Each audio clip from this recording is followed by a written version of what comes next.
Moi, j'ai été chercheur, donc j'ai une carrière universitaire qui est un petit peu atypique parce que c'est plutôt un parcours international.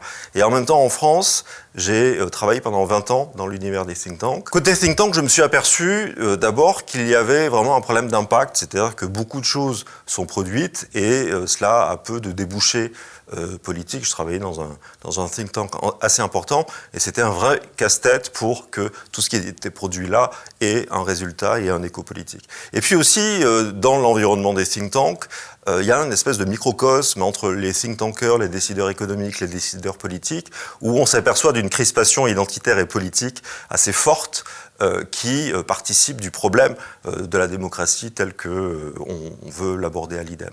Donc c'était très peu satisfaisant. Et du côté de la recherche plus universitaire, il y a une difficulté à entretenir un dialogue fructueux entre chercheurs et politiques, qui font tous les deux des métiers différents, et c'est très important de le souligner.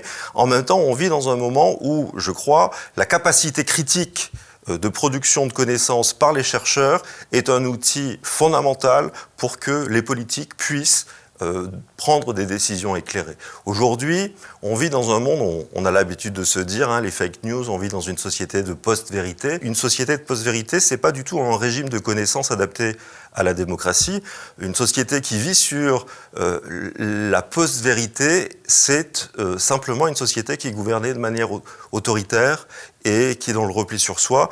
Et donc, c'est une bataille qui est très très très importante à mener aussi pour défendre la démocratie et l'indépendance de la recherche.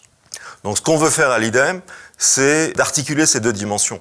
C'est de créer une nouvelle dynamique à partir de ce dialogue qu'on veut rendre le plus opérationnel possible entre la recherche et la politique.